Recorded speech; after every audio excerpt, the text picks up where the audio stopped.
Hello, my name's Lucy Howlett and I'm going to teach you some baby massage.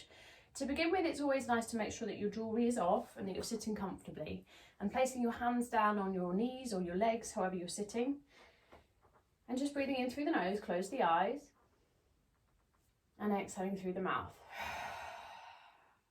And again, breathing in and out. And you can do as many of those as you like, but I'd start with 2 or 3 generally. Then you're going to start by rubbing your hands together in front of your baby's face and saying, we're about to start your massage. And this is a sign to your baby that the massage is about to begin, and they really do pick up on that. So it's lovely to kind of let them know, and they'll be like, oh, yay. After that, you're going to place your hands onto their torso, and this could be with or without oil. And this one's called resting hands. As you're here, soften through your shoulders, be aware of your breath, looking after your posture slightly here too, so lengthening through the spine just to help to reduce hunching. And then visualise your baby softening beneath your touch, beneath your hands. And then after that one, and there's no rush, so take your time through all of these, you're going to sweep down the body from under the chin down to the feet, or perhaps from the top of the head down the body. And this one's called a velvet cloak. So sweeping down with as much pressure as you feel is intuitively right for you and your baby. Some people will ask me about pressure, and I kind of say too light can be kind of ticklish, and obviously too firm, not pleasant. So I really feel like as a mum, you've got this instinct and a gauge. So following that. After that one velvet cloak, let's just do one over the arms as well. We're going to come to the head and face section, and it's a nice chance to change your position as well. So crouching over, or if they're sat up, you can totally have your baby sat up in this position while you do it, because they might prefer to kind of sit up and see what else is around the room. In class, that's really popular because the babies will see the other babies in the room. So shampooing the scalp, you're going to start with circling on the scalp, and this is where you'll want to use some oil if you're using it. It can be especially helpful to reduce cradle cap or to moisturize that. And obviously staring lovingly into your baby's eyes, perhaps, unless they're distracted by maybe grabbing your hair or jewelry. And also getting around the back of the head, the back of the scalp, the backs of the ears a little bit.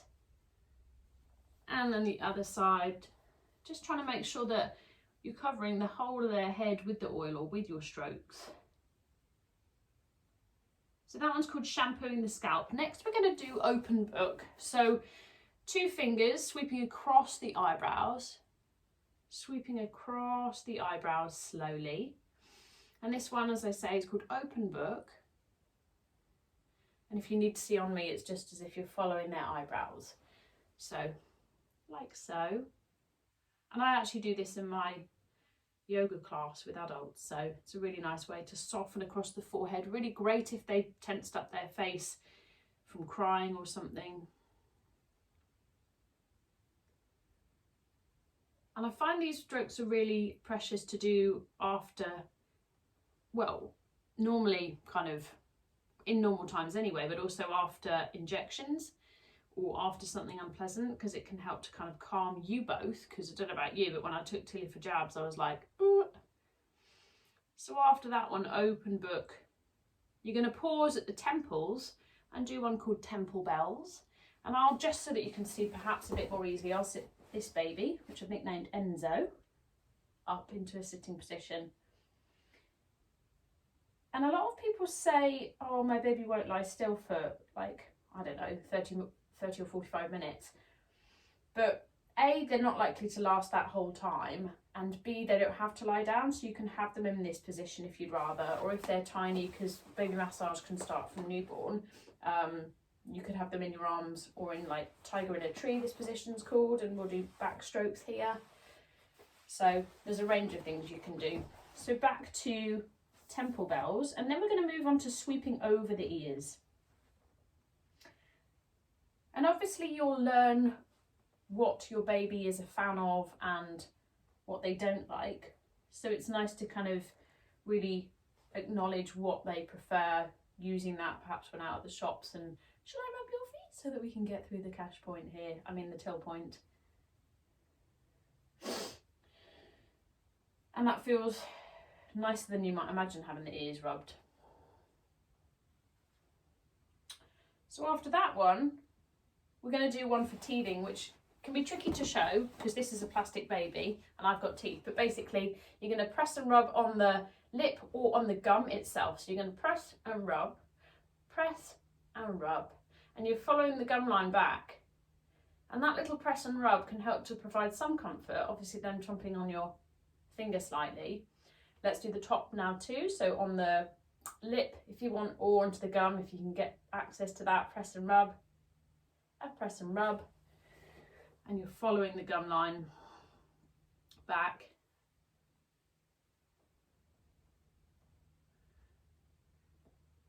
Great. So after that one, and that's called Soothing Gums, we're going to do one called Waterfall, which helps when they're snotty with some mucus drainage. So I'll show you on me. So baby fingers at the top of the nose, and then you're going to sweep down the nose and then slightly squeeze on the nostrils. And again, start at the top of the nose, slightly sweep down the nose and then slightly squeeze at the nostrils. And then one more of those. You can tell it's great for mucus drainage. I mean, I'm not even snotty, but a little sniff. Great. And then to finish the head and face section, you're going to cradle their head like so. Take the weight of their head in your hands and just relaxing your shoulders, being aware of your breath so that you're really in this present moment and you're not thinking about what to do later, what's next. Then we're going to do the ever so popular belly strokes that help with wind, constipation and colic. So starting with 2 or 3 fingers, you're going to go round the belly in a clockwise motion.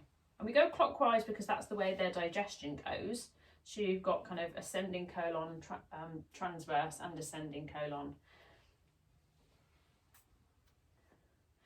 And as you do this, make sure you're going into the soft part of the belly under the rib cage if you're trying to help with wind or constipation. If you wanted to do a more general stroke over the torso, obviously that's fine.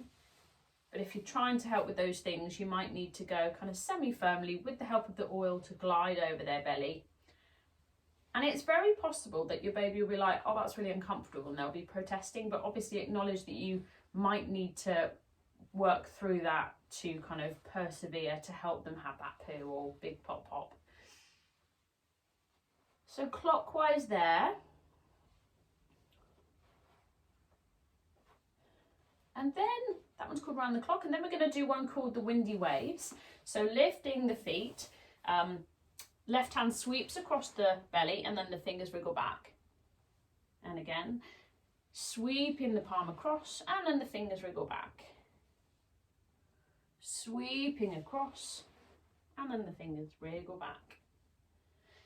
Sweeping across and then the fingers wriggle back.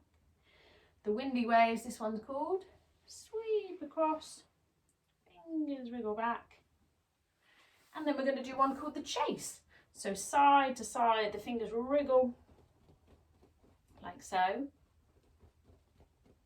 And it's quite nice to sway yourself with it, I find.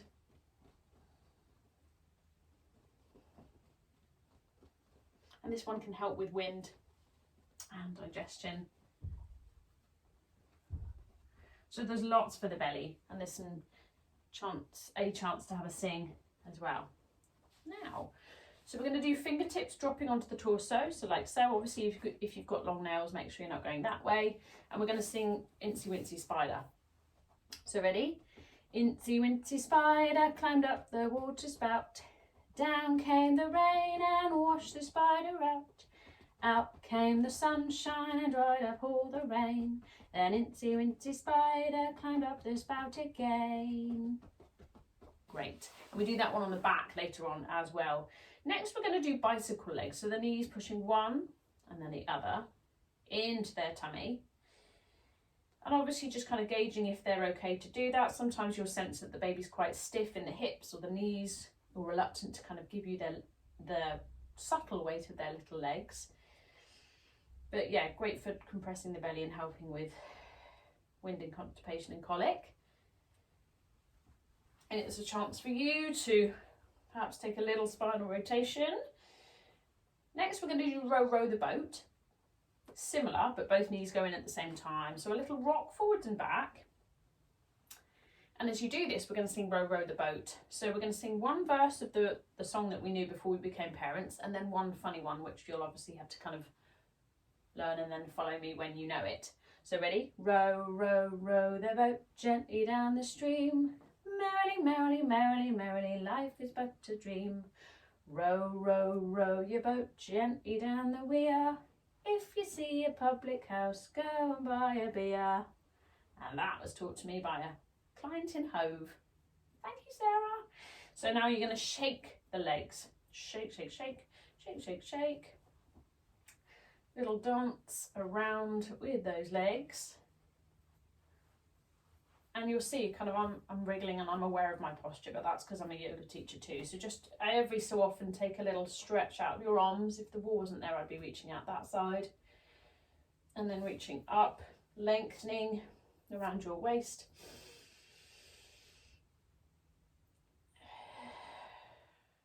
And then we'll do a little bit more tummy. So you're going to lift the feet and stroke over the soft part of their belly. So this one's called lift and stroke.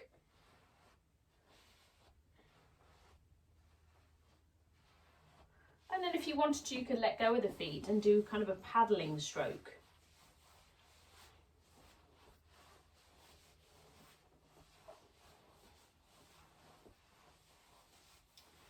And then after that, because I'd like to move on to a different body part, we're just going to do some leg strokes. So don't put your feet on the baby. I just do it because the doll will move towards me otherwise. But you're going to get some more oil on if you're using it. And you're going to go round and down the legs. So starting at the groin. This is a great one to have the nappy off so that they've got some air time to their nether regions and you've got greater access to their hips and buttocks. So going round and down, such a lovely one to cover their little legs. And you'll see kind of my hands are going in and then rotating down. So we're sweeping down.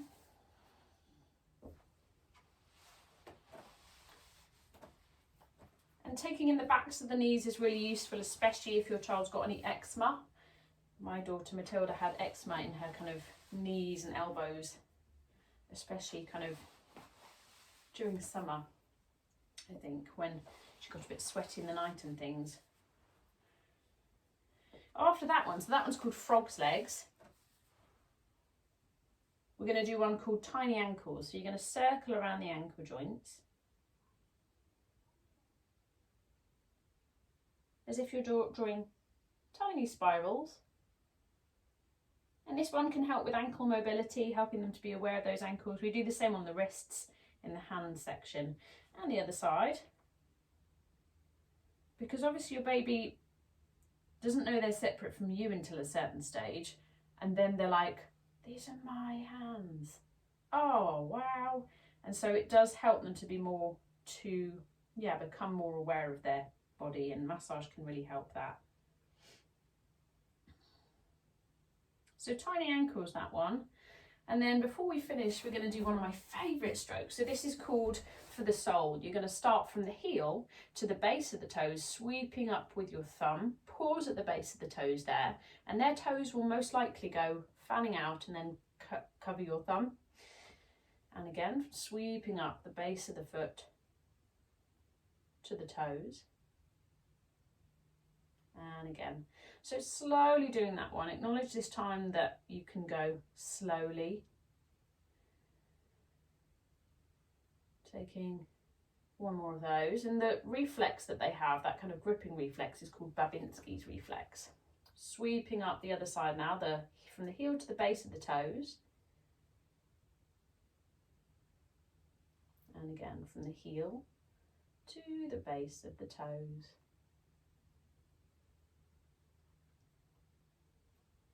Sweeping slowly up their little tootsie.